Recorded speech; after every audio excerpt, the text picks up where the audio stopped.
name is Saul Lozoya, and today I'm going to teach you how to play 4 basic complementary chords on the guitar. This video can be used for any newcomer to the guitar or music majors who want to put their focus on the guitar. Before I begin, I want to clarify that this can be done with either an acoustic or electric guitar. It's up to you which one you prefer. The tools I'm going to be using are as follows: an electric guitar, a guitar amplifier cord, an armless chair, an electrical outlet, and for recording a 5th generation iPod Touch. Most of you all are thinking, what is a chord? How do you make one? What do you mean by complementary? All this and more will be answered in this video.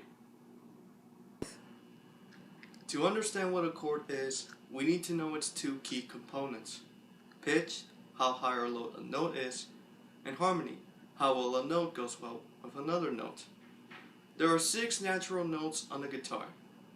Those are E, A, D, G, B, and E. And I want to clarify that a note is just a simple bit of sound. It's sound that goes along with music, and it's not just some random noise. One thing you'll remember is mnemonics. What is a mnemonic exactly?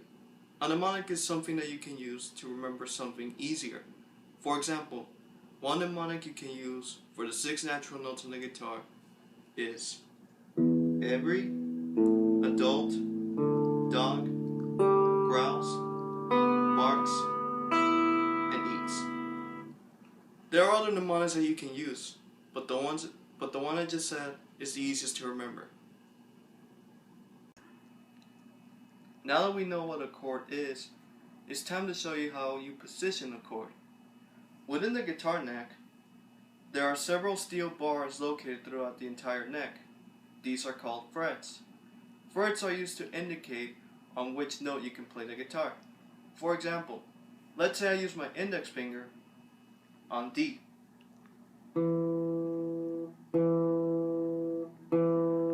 Listen to how D sounds before.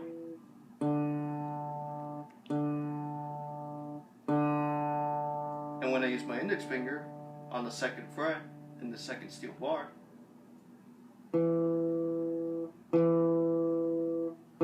listen to how different it is now.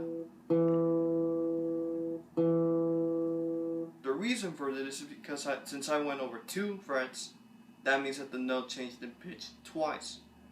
This causes the note D to change it to the letter E. The same concept can be applied to all the other 5 notes on the guitar. With this idea in mind, it's time to play the 4 chords in this video. And these are G major, E minor, A minor, and D7. One thing you notice is that when you play a chord, you just simply strum the guitar, as I showed you right now. And another thing too is to firmly press your fingers on the strings. For beginners, it may be painful, but as you keep practicing, the pain will go away. The reason it's complementary, or at least these 4 chords are complementary, is because it's used in many folkloric songs. With that in mind, it's time to play the first chord in the chord progression, G major. First, you want to take your middle finger, go to the 6th string, and place it near the 3rd fret, like this. Then, you are going to take your index finger, place it on the 5th string, and place it in the 2nd fret. And then, you put your ring finger, take it to the 1st string, and place it in the 3rd fret. And it should sound like this.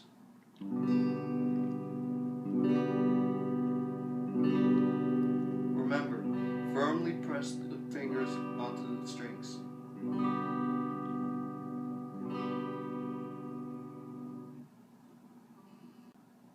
For the next chord, E minor, is a lot simpler than G chord. All you have to do is place your index finger like this. Notice that I got rid of the middle and ring finger, and how the index finger stayed in the same place.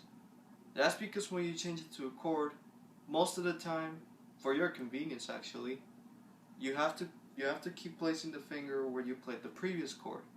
In other words, you saw how I played G, and notice how you go to E. And now, the last thing you want to do for an E minor is to place your middle finger right next to your index finger where it is on the 4th string in the 2nd fret. And it should sound like this.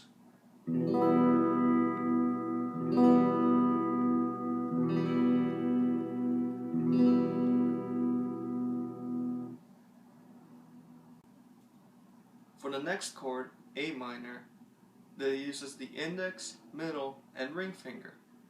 First, you want to get rid of the index finger from previous chord, E minor. And then, for the middle finger, make sure it stays in the same place as it was before. This is, like I said earlier, this is easier for you to change from one chord to another. Now, you want to take your index finger to the 2nd string and place it in the 1st fret.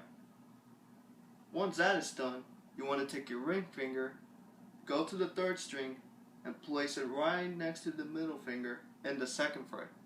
And it should sound like this.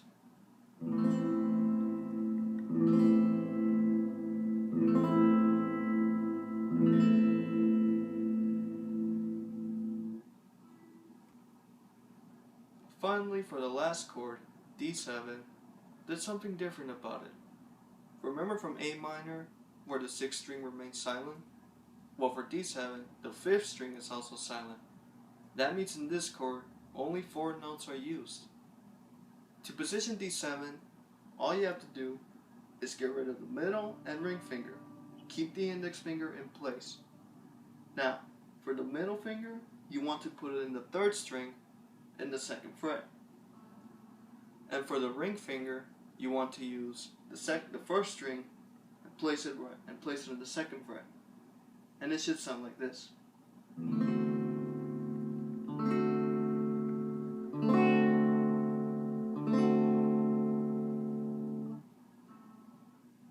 Now that we have all 4 chords together, it's time to put it all at once, like this.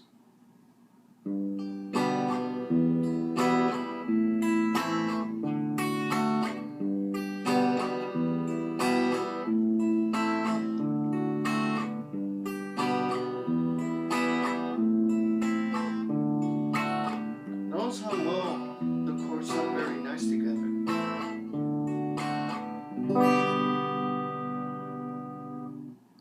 That's all I have for today in this video. Thank you all for watching, and I hope you find this video to be very informative and may it help you later down in the future.